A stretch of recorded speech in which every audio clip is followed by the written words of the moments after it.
जोहार। इस वक्त झारखंड में विधानसभा चुनाव को लेकर रणभेरी बज चुकी है और अब नामांकन का दौर शुरू हो चुका है। मैं इस वक्त भाकपा माले के कार्यालय में हूं और मेरे साथ इस वक्त भाकपा माले से बगोदर के विधायक विनोद सिंह जी हैं और भाकपा माले के प्रत्याशी भी। हम इनसे बातचीत करते हैं और जानने का ये प्रयास करते हैं कि इस बार किन किन मुद्दों को लेकर इस बार ये चुनाव मैदान में आ रहे हैं। सर, सबसे पहले तो आपको ढेरों बधाई व शुभकामनाएं। इस बार फिर से आप मैदान में हैं। हाँ, अभी पार्टी ने विधिवत घोषणा नहीं की है। पार्टी के भी जनता घोषणा कर चुकी है। तब तक जो है आप इंतज़ार करें। कब तक घोषणा हो जाएगी? अब पार्टी इस पर लेगी। पार्टी की भी पहली सूची आई है और जल्द ही आगे की सूची आएगी। अगर आप उम्मीदवार होंगे तो किन किन मुद्दों को लेकर आप जनता के बीच जाएंगे? देखिए, सवाल हमारा यही रहा एक प्रतिनिधि के रूप में, एक पॉलिटिकल राजनीतिक कार्यकर्ता के रूप में, जब मैं प्रतिनिधि रहा हूँ उस दौर में भी और जब प्रतिनिधि नहीं रहा उस दौर में भी, लोगों के साथ, लोगों के सवालों के साथ खड़े होना हमेशा यही हमारी फितरत रही है। जब पिछले 5 साल प्रतिनिधि नहीं था तब भी, और जब प्रतिनिधि रहा तब भी, कोविड और कोरोना जैसी स्थितियों में भी लोगों के साथ, वो चाहे प्रवासी मजदूर हों, चाहे कोविड पीड़ित हों, आप लोगों ने देखा है बगोदर के नागरिकों के सहयोग से, बगोदर के साथियों के सहयोग से हम लोगों ने उन विपरीत स्थितियों पे भी फाइट किया। और आगे भी हमारी ये कोशिश जो रहेगी, अगर बगोदर विधानसभा से आगे फिर प्रतिनिधित्व तो हम करेंगे, तो बगोदर के सवाल हैं, छात्रों के, युवाओं के, सिर्फ बगोदर ही नहीं, बगोदर के विकास के तो अनवरत हैं ही, लेकिन बगोदर कोई एक अलग टापू नहीं है। इस राज्य की दशा और दिशा से भी बगोदर के भी नाभिनाल जुड़े हुए हैं। राज्य में बेहतर सरकारें रहेगी, राज्य में युवाओं के प्रति, राज्य में किसानों के प्रति, राज्य में महिलाओं के प्रति संवेदनशील अगर लोग काम करने वाले रहेंगे तो जाहिर सी बात है प्रवासी मजदूरों के प्रति तो बगोदर का भी उस पर बेहतरी और उन्नति होगा। और एक प्रतिनिधि के बतौर हमने यही कोशिश की है, बगोदर हो या राज्य के कोई भी हिस्सा हो, राज्य का कोई भी समूह हो, कोई वर्ग हो, उनके सवालों के साथ, उनके संघर्षों के साथ सड़क से लेकर के विधानसभा तक खड़े रहने की कोशिश की है, आगे से और ऊंचाइयों तक पहुँचे। भाजपा से जो विधायक के जो प्रत्याशी हैं नागेंद्र महतो, वो कह रहे हैं 35 साल तक यहाँ पर एकमात्र दबदबा रहा भाकपा माले का। आप और भाकपा माले से विधायक बने लेकिन विकास कुछ नहीं हुआ, ऐसा वो लगातार मीडिया के माध्यम कह रहे हैं। लेकिन मीडिया का काम सिर्फ नेता हों, विधायक हों, सांसद हों, मुख्यमंत्री हो, उनकी बातें जो कहे उनको सिर्फ फैलाना ही नहीं, उनकी बातों में जो तथ्य आए हैं उन तथ्यों की स्वतंत्र छानबीन। आपको याद होगा जब वो यहाँ के 5 साल विधायक थे और लोगों ने इस भरोसे पे यकीन किया था कि भाई चलिए दिल्ली में उनकी सरकार है, रांची में सरकार है, 35 साल क्या कहिए, जब से कोडरमा है तब से लगातार जो है प्राय एकाध अपवादों को छोड़ दें उनके सांसद रहे हैं, तो अगर बगोदर में भी भाजपा का प्रतिनिधि होगा तो 4 गुना विकास होगा। लेकिन वो 5 साल लोगों ने देखा। स्कूल चले हम के दौर में स्कूल बंद करने का अभियान चलाया गया, नए स्कूलों के खुलने के बाद तो छोड़िए बंद हो गए। जिस अनुमंडल की लड़ाई बगोदर की जनता ने लड़ करके हासिल किया था, उस अनुमंडल की जो है बुनियाद तक नहीं खोदी गई। एक नए हाई स्कूल तक जो है नए बने गए, एक नए हॉस्पिटल तक नहीं बनाए गए, एक नए स्टेडियम तक नहीं बनाए गए। जिस सरिया प्रखंड में बने हैं उस सरिया प्रखंड में नए पुल नहीं बनाए गए, नए सड़कों की बौछार नहीं हुई, मरम्मती की तो आप भूल जाइए। तो तमाम लोगों ने देखा है। प्रवासी मजदूरों के 100 कैसे आएंगे, कोई अगर ये चीज़ें हो गए तो उसकी भी कोई गारंटी नहीं। उन तमाम चीज़ों को लेकर के लोगों ने देखा है और जाना है, और इसलिए तब भी हमने कहा कि आइए आप बात कर लें।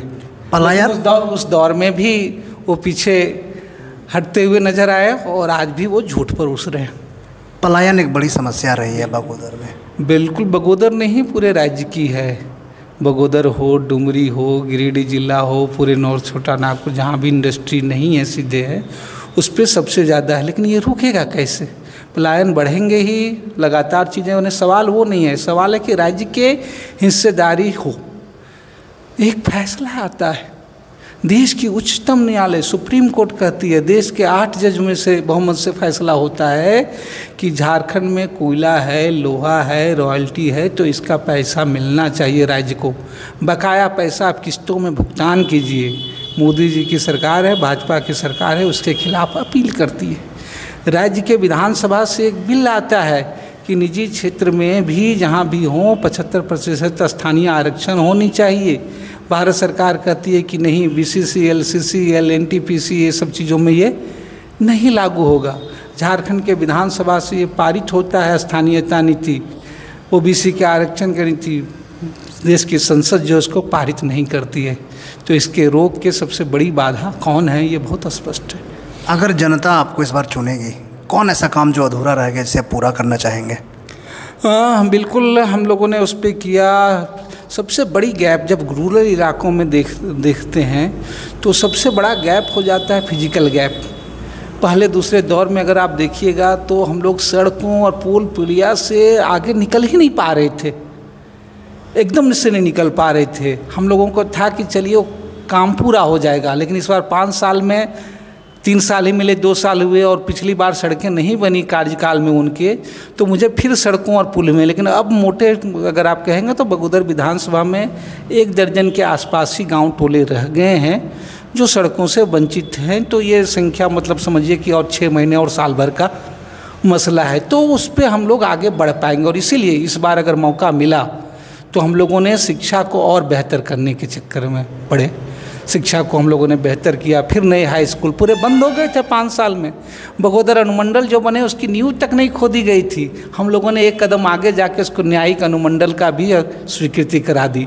हम लोगों ने जो हॉस्पिटल बनने बंद हो गया, अनुमंडल हॉस्पिटल किया। स्टेडियम बनने बंद हो गए, हम लोगों ने स्टेडियम किया, लाइब्रेरी किया। तो शिक्षा में, स्वास्थ्य में और लोगों को बेहतर सुविधाएं मिले नागरिकों की, उन चीज़ों पे हम लोगों का ज़्यादा जोर रहेगा। आपने देखा कि जो स्थल थे पर्यटन और इस चीज़ों पे तो कोई हो ही नहीं रहता था। राजदा धाम हो, सोना पहाड़ी हो, आज वो लोगों के आस्था के विश्वास के अलावा में वो घूमने के स्थल के रूप में भी चर्चित हो रहे हैं लोग। माले इस बार गठबंधन से चुनाव लड़ेगी? देखिए, माले जो चुनाव लड़ेगी लोगों के साथ, जहाँ तक हमारी बात है, बगोदर की बात है, जनता के मुद्दों के साथ चुनाव लड़ती रही है। पिछला चुनाव भी लड़े थे। ज़रूर हम लोगों ने कहा कि राज्य में अगर कोई बेहतर सरकार होती है, रहती है, तो राज्य के हर विधानसभा के लोगों को उसका लाभ मिलेगा। अच्छी एक सरकार बनती है तो ज़्यादा गति होती है। जैसे आपने देखा इस बार थोड़े अनुबंध कर्मियों में, बाकी चीज़ों में, चाहे पेंशन तक के लिए लोगों को BPL के चक्कर लगाने पड़ते थे। लेकिन हम लोगों ने कहा कि भाई जहां हम अकेले लड़ने में सक्षम हैं, बेहतर रहें, पिछली बार में उन मजबूत सीटों पे हम लड़ेंगे। और इसलिए माले ने पहली सूची के रूप में निरसा, सिंदरी और धनवार जो हम लोगों ने जारी किया है। अब ये उनके पाले में है। उनके पाले में है कि जो कहते हैं कि भाई हम लोग और नए जोड़ना चाहते हैं। तो आप नए लोगों को जोड़ना चाहते हैं और पुराने जो है अपने सीटों में जो है कमी करना नहीं चाहते हैं, तो दोनों चीज़ें एक साथ संभव नहीं है। धनवार में दोनों एक चीज़ें साथ है, संभव नहीं है। लेकिन जाहिर सी बात है हमारा कमिटमेंट जो है बगोदर विधानसभा की जनता के साथ है, बगोदर विधानसभा के भरोसा है। लोगों ने देखा है, सरकारें कोई भी हो, कितने सीटों मुख्यमंत्री कोई भी हो, चाहे मधु कोड़ा जी रहे हों, चाहे बाबूलाल मरांडी हों, अर्जुन मुंडा जी हो, लोगों के सवालों के साथ हमारी प्रतिबद्धता है, बगोदर के नागरिकों के साथ है, उस पर भरोसा है। कोई सरकार हो, कोई मंत्री हो, कोई मुख्यमंत्री हो, उनके साथ प्रतिबद्धता बनी रहेगी। जहाँ तक धनवार की बात है, धनवार के लोगों पे भरोसा है। लोगों ने देखा है, बाबूलाल मरांडी को लोगों ने सांसद बनाया, उनका कार्यकाल 2 बार देखा। बाबूलाल मरांडी को लोगों ने फिर से एक मौका दिया और किस आधार पर वो पिछली बार जीत करके आए वो आपने देखा। और फिर 5 साल देखा कि सबसे अनुपस्थित प्रतिनिधि के रूप में देखा। और उस दौर में भी देखा है कि माले के प्रतिनिधि के रूप में माले के साथी लोग हमेशा सड़कों में उपस्थित रहे हैं। और पिछले दौर में भी विधानसभा में जब माले अलग से लड़ी है, माले कोई गठबंधन में नहीं थी पिछले विधानसभा में, तब भी माले का परफॉर्मेंस, वहाँ के लोगों से माले के लोगों ने भरोसा ज़्यादा दिखाया है। तो धनवार की जनता पे मुझे पूरा भरोसा है कि वहाँ बाबूलाल मरांडी के खिलाफ कौन सा बेहतर विकल्प हो सकते हैं, उस विकल्प पे भरोसा करते हुए लोग मालों को वोट देंगे। नामांकन कब करने जा रहे हैं? बस कल तक जारी हो जाएगी पार्टी की घोषणा के साथ ही। तो ये थे बगोदर से CPI ML के प्रत्याशी विनोद कुमार सिंह। बने रहें झारखंड फर्स्ट के साथ। धन्यवाद।